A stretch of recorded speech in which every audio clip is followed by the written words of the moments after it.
नमस्कार दोस्तों, स्वागत है आपका आज एक नई क्लास में। आज जो हमें सर की क्लास होगी वो होगी एनिमल बाइट पे। मतलब कोई जानवर अगर हमको काट लेता है तो उसका क्या उपचार होना चाहिए और क्या कितना उसमें खतरा होता है। इसमें हम विभिन्न प्रकार के जानवर देखेंगे, जैसे जंगली बिल्ली, कुत्ते या अन्य कोई जंगली जानवर या मधुमक्खी या बिच्छू या इसके अलावा सांप। इनके काट लेने पर हमें क्या उपचार उपाय करने चाहिए, रेबीज का इंजेक्शन कब लगाना चाहिए, कब नहीं लगाना चाहिए, क्या उसके डोज होने चाहिए, बिच्छू के काटने पर हमें क्या उपाय करने चाहिए और उसका कितना खतरा है, या सांप के काट लेने पर हमें क्या करना चाहिए, सांप का जहर कितने प्रकार का होता है और उसका क्या उपाय उपचार होता है। ये सारी बातें हम आज की इस क्लास में देखेंगे। तो क्लास शुरू करते हैं उससे पहले आप प्लीज नीचे चैनल को सब्सक्राइब कर दीजिए, जिससे कि आगे और भी ऐसी क्लासेस आती रहेंगी तो आपको तुरंत मिलती रहेगी। और यदि आपके कोई सवाल, डाउट, सजेशन हो तो आप नीचे कमेंट बॉक्स में कमेंट भी कर सकते हैं। तो चलिए बुलाते हैं अमित सर को और शुरू करते हैं आज की क्लास।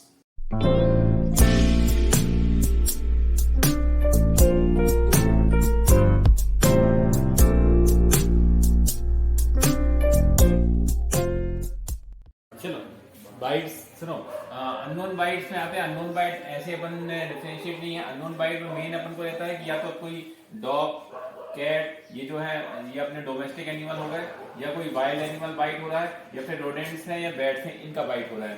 ठीक है, इनका एक कैटेगरी अपन ने अलग बांध दी। फिर आते हैं इंसेक्ट में, कोई आपको कीड़ा, छोटा मोटा कीड़ा है वो काट गया है, मधुमक्खी ने काटा है, स्कॉर्पियन स्टिंग है, या फिर अननोन बाइट है। कई बार ये है कि अपन रात के समय चलते फिरते रहते हैं, कोई अननोन छोटा मोटा कीड़ा काट जाता है, वो उनको पता नहीं चलता। इनकी अलग अलग कैटेगरी है और एक स्नेक बाइट है, उसकी अलग कैटेगरी रहेगी। क्योंकि तीनों का अलग अलग लाइन ऑफ मैनेजमेंट है, इसलिए तीनों को एक अलग कैटेगरी में कर दिया है। फिर आते हैं जो फर्स्ट ग्रुप है, फर्स्ट ग्रुप वाला डॉग, कैट, रोडेंट। इनकी जो बाइट है, बाइट को 3 कैटेगरी में डिवाइड किया है। तो अपनी पहले ग्रुप की बाइट है उसको 3 कैटेगरी में डिवाइड करते हैं। जो पहली कैटेगरी है उसमें सिर्फ लिक्स रहता है, मतलब कुल मिला के ये है कि इसमें ब्लीडिंग नहीं होती है, सिर्फ मतलब कोई चाट रहा है या फिर काट रहा है, उसमें कहीं कोई ब्लड नहीं आया है, कोई से भी एब्रेजन नहीं है, ब्लड नहीं आया है किसी भी तरीके का, और सिर्फ जो वो है इंटैक्ट स्किन है, इंटैक्ट स्किन में चाटा है, कहीं पे भी मतलब पहले से इन्फेक्टेड घाव नहीं है, उस पर वुंड पे नहीं चाटा है ना। दूसरा है या तो स्क्रैच हो रहे हैं, स्क्रैच में एब्रेजन आ रहे हैं, या फिर जो वुंड है, वुंड को उसको चाट दिया है, किसी भी तरीके से लार आपके बॉडी के अंदर आ रही है इसमें, है ना। और जो कैटेगरी 3 होती है, कैटेगरी 3 में अच्छा खासा ब्लीडिंग भी हुई है, मतलब कोई भी बाइट है उसके कारण अगर ब्लीडिंग होने लगी तो वो कैटेगरी 3 में चला जाएगा। तो 3 कैटेगरी में डिवाइड करते हैं। जो कैटेगरी 1 है, कैटेगरी 1 में ARV की जरूरत नहीं पड़ती। जो फर्स्ट कैटेगरी है, फर्स्ट कैटेगरी का डिवाइडेशन इसलिए कराया गया है क्योंकि जो रेबीज है, रेबीज डिसीज अपने यहाँ क्या है, एंडेमिक है। रेबीज वायरस बहुत ज्यादा पाया जाता है, वाइल्ड एनिमल्स में बहुत ज्यादा पाया जाता है, इसलिए रेबीज अगर अपन को रेबीज वैक्सीन लगाना है कि नहीं लगाना, इसीलिए ये कैटेगरी बनाई गई है। कैटेगरी 1 में रेबीज वैक्सीन नहीं लगाते हैं क्योंकि उसमें इंटैक्ट स्किन पे चाटा गया है, या फिर अगर उसने काटा है तो कहीं उसके दांत के निशान नहीं है, कहीं पे भी एब्रेजन नहीं आया है। इसमें क्या है, एब्रेजन या स्क्रैच आ गए हैं, एब्रेजन स्क्रैच आ गए हैं तो आपको रेबीज वैक्सीन लगवाना है। और किसी भी कारण से अगर ब्लीडिंग हुई है तो फिर रेबीज इम्यूनोग्लोबुलिन भी लगाना है। साइट ऑफ नहीं, वो rabies immunoglobulin site of bite पे भी लगाते हैं और वैसे भी लगाते हैं IMV, और रेबीज वैक्सीनेशन भी कराना है। ठीक है, दोनों कराना है। ऑल कैटेगरी 3 बाइट में रेबीज इम्यूनोग्लोबुलिन इंडिकेटेड होता है, बट कॉस्ट उसकी इतनी ज्यादा है कि अपन सब लोग उसको देते नहीं है क्योंकि उसकी कॉस्ट बहुत ज्यादा है। इसलिए उसके लिए एक है कि सीवियर डीप अगर उससे किसी ने भी वुंड हुआ हो तो, या फिर फेस, नेक, पाम, इन 3 जगहों में से किसी एक जगह पे काटा हो गया हो तो क्या होता है, ये देते क्या हो रेबीज इम्यूनोग्लोबुलिन, ये बताएं। जो रेबीज वायरस है, रेबीज वायरस अपने बॉडी में पहुंचने के बाद, ये अपनी बॉडी है, अपनी बॉडी में पहुंचने के बाद ब्रेन तक जाएगा, जब एक बार ये ब्रेन में पहुंच जाता है, ये ब्रेन में पहुंच जाने के बाद फिर रेबीज के सिम्टम्स पैदा करता है। ये नर्व के थ्रू जाता है, रेट्रोवेस्कुलर इसका रूट होता है। तो जहां पे भी काटा है वहां से इसको ब्रेन में पहुंचने के लिए कम से कम 2 या 3 महीने लगते हैं। किसी भी पेशेंट को देखा होगा, कम से कम 2 या 3 महीने की हिस्ट्री होती है उसकी कब बाइट की। ये जो रास्ता है, ये रास्ता जल्दी कब हो सकता है, जब उसको बहुत ज्यादा डीप काट दिया गया हो तब, या तो फिर फेस, नेक, पाम, इनसे क्या है डायरेक्टली ब्रेन का रास्ता है, तो वो 7 दिन के अंदर अंदर पहुंच सकता है ब्रेन में। 7 दिन तो मिनिमम टाइम है, 7 दिन के पहले नहीं पहुंचेगा। तो रेबीज अगर डॉग के काटने के बाद 7 दिन के पहले तो नहीं सिम्टम्स पैदा हो सकते उसके, किसी भी कारण से पैदा हुआ हो तो 7 दिन लगते हैं। अब आते हैं अपन वैक्सीन पे। अगर आप रेबीज की वैक्सीन लगाते हैं अपन, तो रेबीज की वैक्सीन लगाने के बाद बॉडी के अंदर पेसिव इम्यूनिटी बनना 7 दिन के बाद चालू होती है। रेबीज वैक्सीन एक बार लगाने के बाद बॉडी के अंदर इम्यूनिटी बनना 7 दिन के बाद चालू होती है। जब अब एक बार अगर फेस, नेक और पाम पे काट दिया है तो ब्रेन के अंदर ही पहुंच जाएगा जब तक अपने अंदर इम्यूनिटी नहीं बनेगी। तो इस इम्यूनिटी को नेग्लेक्ट करने के लिए रेबीज इम्यूनोग्लोबुलिन लगाते हैं कि वो ब्रेन तक ना पहुंच पाए। ठीक है। रेबीज इम्यूनोग्लोबुलिन का एक और खास बात है, रेबीज इम्यूनोग्लोबुलिन 2 जगह पे लगाया जाते हैं, या तो साइट ऑफ बाइट पे पूरा लगाया जाता है और एक आईएम भी लगाया जाता है। आधा part upon site of bite लगा देते हैं, आधा आईएम लगा देते हैं। साइट ऑफ बाइट अगर ज्यादा है तो रेबीज इम्यूनोग्लोबुलिन को थोड़ा सा डाइल्यूट कर लो एनएस में घोल के, फिर पूरे एरिया में डाल दो। और रेबीज इम्यूनोग्लोबुलिन जब किसी भी कोई ऑर्गन पे काटा है ना, उसके 7 दिन के बाद नहीं लगाते हैं, या फिर उसको प्रीवियस वैक्सीनेशन हो गया हो तो नहीं लगाते हैं। किसी भी अगर पेशेंट को प्रीवियस वैक्सीनेशन की हिस्ट्री दे रहा है वो, तो उसके अंदर एंटीबॉडी पहले से ही प्रेजेंट है, आप इम्यूनोग्लोबुलिन लगाओगे तो वो इम्यूनोग्लोबुलिन को ही मार देगी एंटीबॉडी। नहीं, वैक्सीन की नहीं रहती है, लेकिन अगर है 6 मंथ मानते हैं। लेकिन रेबीज वैक्सीनेशन की अगर प्रीवियस हिस्ट्री दे रहा है तो फिर इम्यूनोग्लोबुलिन नहीं लगाना है। लेकिन थोड़ी बहुत एंटीबॉडी तो प्रेजेंट होगी, पेशेंट को एकदम से सिम्टम्स नहीं आएंगे उसको, तो फिर अपन को इतना डैमेज, इतने चांसेस नहीं है। तो रेबीज इम्यूनोग्लोबुलिन की जरूरत तभी पड़ेगी जब प्रीवियसली अनवैक्सीनेटेड है, या फिर 7 दिन के अंदर अंदर लगा रहा है। 7 दिन के बाद आ रहा है तो 7 दिन के पहले तो अपने वैक्सीन लगाई दी है, तो फिर से इसके अंदर एंटीबॉडी बनना चालू हो जाएंगी, फिर डैमेज कर देंगी। 7 दिन के पहले रेबीज इम्यूनोग्लोबुलिन देना है, और मैक्सिमम उसका है कि 24 घंटे के अंदर ही अंदर दो उसको। ठीक है। ऑल कैटेगरी 3 बाइट में ये इंडिकेटेड होता है, लेकिन हमने कहा है कि अपन ज्यादातर देते नहीं है, क्योंकि एक तो ज्यादातर जो बाइट्स होती है वो अपने पालतू जानवरों से होती हैं। पालतू जानवरों से होती है तो अपन को मान लेते हैं कि इनको रेबीज नहीं है। किसी भी अगर एनिमल्स को रेबीज हो जाता है तो अपन मानते हैं कि 10 दिन के अंदर वो एक्सपायर हो जाएगा रेबीज के सिम्टम्स पैदा होने के बाद, चाहे वो एनिमल्स को हो चाहे वो ह्यूमन को। ह्यूमन को भी हो रहा है तो ह्यूमन को एक बार रेबीज हो जाने के बाद 10 दिन के अंदर अपन मानते हैं कि 10 दिन के अंदर मर जाएगा। नॉन ट्रीटेबल डिसीज है, इसको ट्रीटमेंट है ही नहीं कुछ इसका। ठीक है। तो रेबीज के लिए अपन वैक्सीन इतनी ज्यादा इंडिकेटेड, इतनी ज्यादा इसलिए लगाते हैं, कई बार है कि कैटेगरी 1 बाइट है, अपन डर लग रहा है तो भी अपन ने लगा दी। प्रोफाइलेक्टिक अपन लगा लेते हैं, क्योंकि मेन यही है कि रेबीज एक बार हो गया तो उसका कोई ट्रीटमेंट नहीं है, मतलब है ही नहीं, ट्रीटमेंट अभी तक नहीं है। रेबीज एक बार हो गया तो 10 दिन के अंदर अपन डेथ उसकी कंफर्म ही है कि डेथ होना ही होना है। इसके लिए कुछ मिसनूमा है, मतलब कुछ अपने पास डाउट्स रहते हैं, लोग पूछने आते हैं। रेबीज की जो वैक्सीन है, रेबीज की वैक्सीन जो है वो 2 टाइप से डोज है उसके, एक इंट्रामस्कुलर, एक होता है इंट्राडर्मल। पहले इंट्रामस्कुलर यूज करते थे। इंट्रामस्कुलर में क्या है, 1 ml डोज था, 1 ml 3 साइड है, 0, 3, 7, 14, 28, ये 5 डोज हैं, इन 5 डोज में देते थे। इंट्राडर्मल के डोज हैं 0, 3, 14, 28। इसका एक शॉर्ट रूट भी होता है 0, 7, 21। 2 साइड पे देते हैं, 0.1 ml देते हैं, 0.1 ml दोनों शोल्डर्स पे देते हैं। ठीक है, दोनों शोल्डर पे इंट्राडर्मल देते हैं, 2 साइड पे 2। इससे क्या है कि इंट्राडर्मल रूट में वैक्सीन बहुत कम यूज होता है, क्योंकि 0.2 ml एक बार में यूज किया तो 4 बार में कितना यूज हुआ, 0.8 ml। 0.8 ml में अपन को पूरा डोज क्लियर हो गया। इसमें क्या है 1 ml ही अपन को इतने बार देना पड़ रहा है, तो बहुत ज्यादा यूज। अपन क्या है, वैक्सीन सेम रहेगी सर, वैक्सीन सेम रहती है। इसको एक चीज और पूछी जाती है कि ज्यादा पेशेंट आते हैं कि भैया गाय ने दूध पिलाया था और 2 दिन बाद गाय मर गई, अब घर वालों को लगाना है कि नहीं लगाना। तो ऑफिशियली तो ऐसा कुछ नहीं लिखा हुआ है कि कहीं पे भी लगाना रहता है, क्योंकि ये पेशेंट कई बार आते हैं पूछने कि हमारी गाय को कुत्ते ने काटा था, गाय का दूध पी लिया था हम लोग ने, फिर गाय मर गई, अब हम लोग क्या करें। ये इसके अलावा जो अलग जो डॉग बाइट है उसमें तो सेफ है, टैप वाटर से उसको धोना है और उसको सोप से, है ना, सोप कंटेनिंग टैप वाटर में धोना है। उसमें इंजेक्शन टिटनेस तो सब, टीटी तो सबको लगेगा। बाकी साइड ऑफ इन्फेक्ट देख लो, वुंड कितना बड़ा है उसके हिसाब से आपको ये एंटीबायोटिक या फिर पेन किलर या फिर। उसके बाद सेकंड नंबर बी स्टिंग है। बी स्टिंग में बी स्टिंग मेनली तो इन्फ्लामेटरी रिएक्शन पैदा कर देती है ना। एंटी जो बी का जो वेनम होता है, बी का वेनम अपनी बॉडी में रिएक्शन पैदा कर देता है। रिएक्शन पैदा करने का जो अपनी बॉडी की इम्यूनिटी है, वो इम्यूनिटी का जो चीजें पैदा हो रही हैं उसी से अपन को दिक्कत है।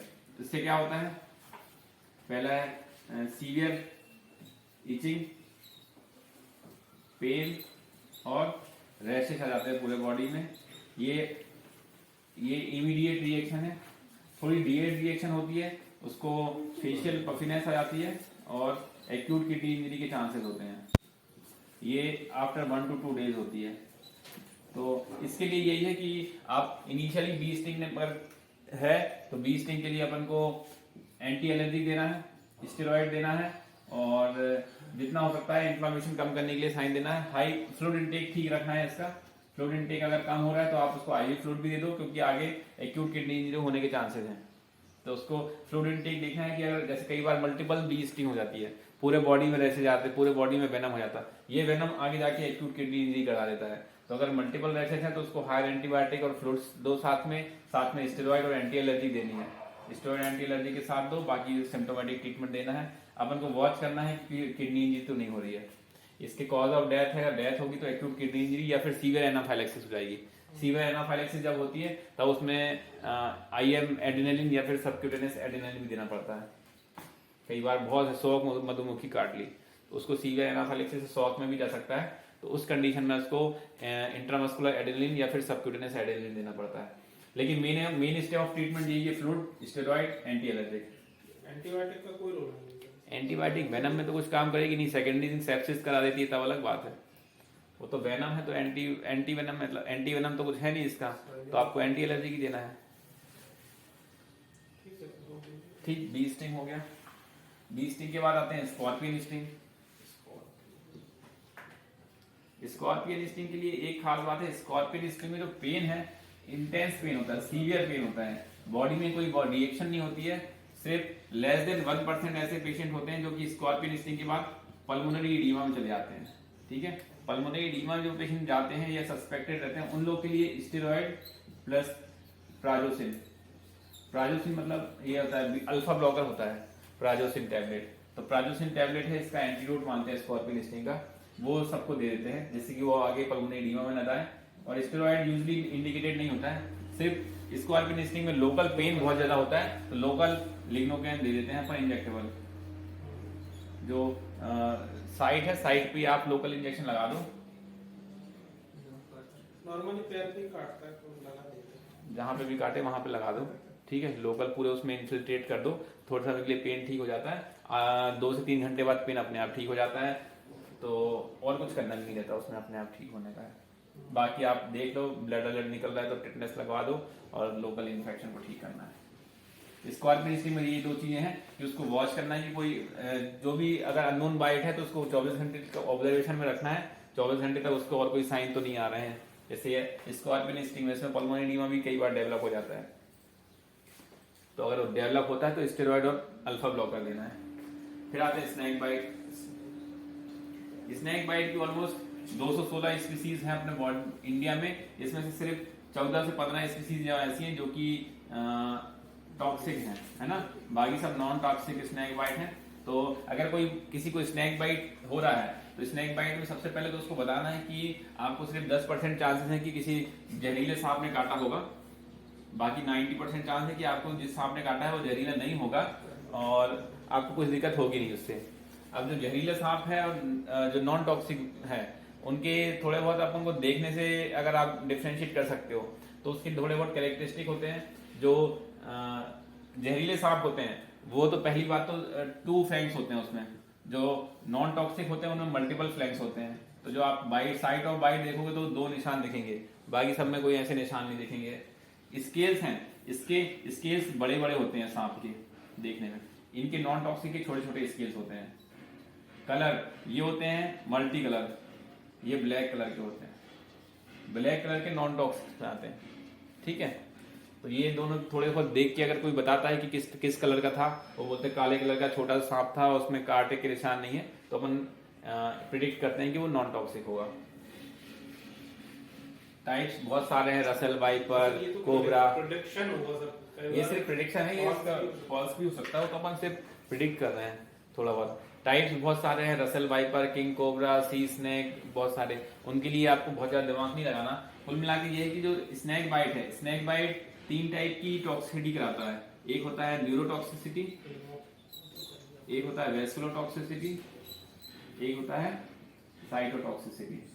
साइटोटॉक्सिसिटी, न्यूरोटॉक्सिसिटी मतलब न्यूरोटॉक्सिक है कि जो नर्व पे डैमेज करते हैं, नर्व डैमेज करते तो न्यूरो पैरालिसिस हो जाती है। इसमें पैरालिसिस की स्टेज होती है। सबसे पहली स्टेज होती है टोसिस। टोसिस क्या होता है? Drooping of upper eyelid.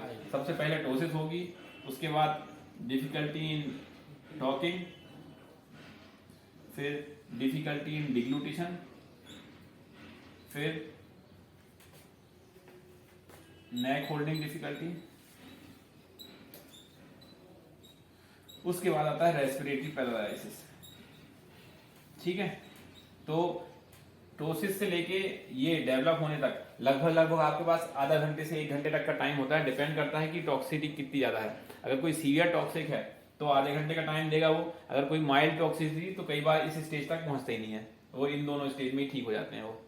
और कई लगभग ऑलमोस्ट एवरेज माना जाता है 2 से 3 घंटा टाइम रहता है। पेशेंट को टोसिस डेवलप हुई है, टोसिस डेवलप होने से रेस्पिरेटरी पैरालिसिस तक डेवलप होने के लिए 2 से 3 घंटे का टाइम है। अगर इस 2 से 3 घंटे के टाइम पे अपने पास आ गया, आपने तुरंत एंटीवेनम स्टार्ट कर दिया, तुरंत उसको रेस्पिरेटरी सपोर्ट चालू कर दिए, तो अपन इसको 100% बचा सकते हैं। 1% चांसेस भी नहीं है कि ये मरेगा, क्योंकि ये रिवर्सेबल है। थोड़ी देर बाद टॉक्सिन का इफेक्ट खत्म होगा तो वापस ठीक हो जाएगा। इस टाइम पे अगर वो अपने पास नहीं आ पाए या फिर अपन डायग्नोज नहीं कर पाए, ज्यादातर वो झड़वाने चल जाते हैं इस टाइम पे, अगर ये पूरा रेस्पिरेटरी पैरालिसिस होगी तो फिर अपन नहीं बचा पाएंगे एक बार इसको। ट्रीटमेंट क्या रहेगा इसका? ट्रीटमेंट पहला है जो ब्लड के अंदर एंटीवेनम, ब्लड के अंदर जो है वो पॉलीवेलेंट एंटीवेनम देते हैं अपन। पॉलीवेलेंट एंटीवेनम है जो कि सब टाइप की टॉक्सिसिटी में यूज होता है, कोई सी भी टॉक्सिसिटी हो तो पॉलीवेलेंट एंटीवेनम चालू कर देते हैं इसको। तो जो ब्लड के अंदर प्रेजेंट है वो तो इससे खत्म हो जाएगा, लेकिन जो ऑलरेडी टिश्यू में जा चुका है ऑलरेडी टिश्यू में जो जा चुका है वो इससे खत्म नहीं होता, उसके लिए नियोस्टिगमिन देना पड़ता है। नियोस्टिगमिन प्लस एट्रोपिन ये कंटिन्यू देते हैं अपन इसके लिए। स्नेक बाइट बहुत बड़ा चैप्टर है, छोटा मोटा नहीं है, इसके लिए तो आधे 1 घंटे की क्लास है।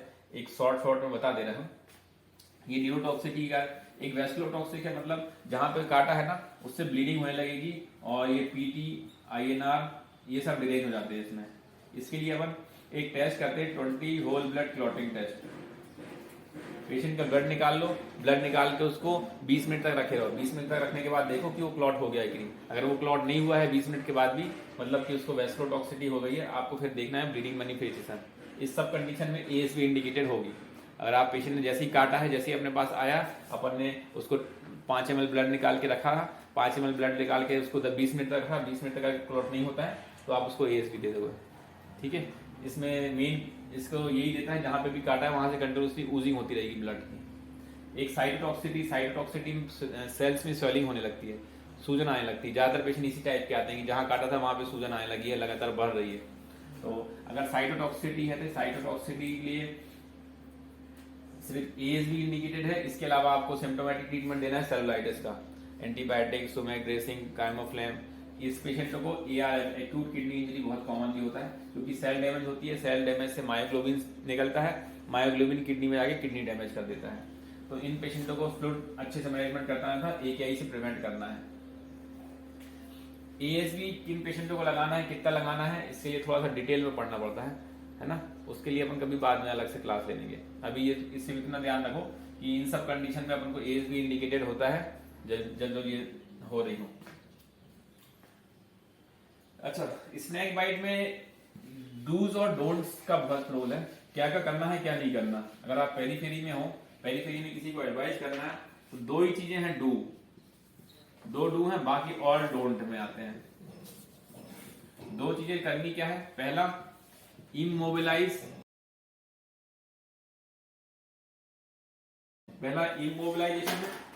दूसरा crab bandage application. Small crab bandage है, क्रैब बैंडेज बहुत स्लोली बांधनी है जिससे कि सिर्फ पेशेंट का जो वीनस सर्कुलेशन है वो बंद हो, आर्टीरियल सर्कुलेशन बंद ना हो। ये सिर्फ दोनों चीजें करनी, इसके अलावा सब डोट में आएंगे। डोट में क्या क्या आएंगे, पेशेंट को ये नहीं बोलना है कि उसको हाथ पैर चलाते रहो, पेशेंट को कोई रस्सी या फिर कुछ बांध के नहीं रखना है, जो साइट ऑफ बाइट है वहां पे बर्फ नहीं लगाना है, वहां पे कुछ हॉट फर्मेंटेशन नहीं लगाना है, वहां पे कोई चीरा नहीं लगाना है, कुछ भी चीज नहीं लगाना। सिर्फ आपको दो ही चीजें एडवाइस करनी है कि जहां पे काटा हुआ है उस पैर को बिल्कुल इमोबिलाइज कर दो, बिल्कुल मूव नहीं करना है उसको, और एक उसके ऊपर हल्की सी क्रैप बैंडेज बांध दो जिससे कि वीनस रिटर्न कम हो जाए उसका, और जो वेनम है वेनम आगे ऊपर सर्कुलेट ना हो पाए।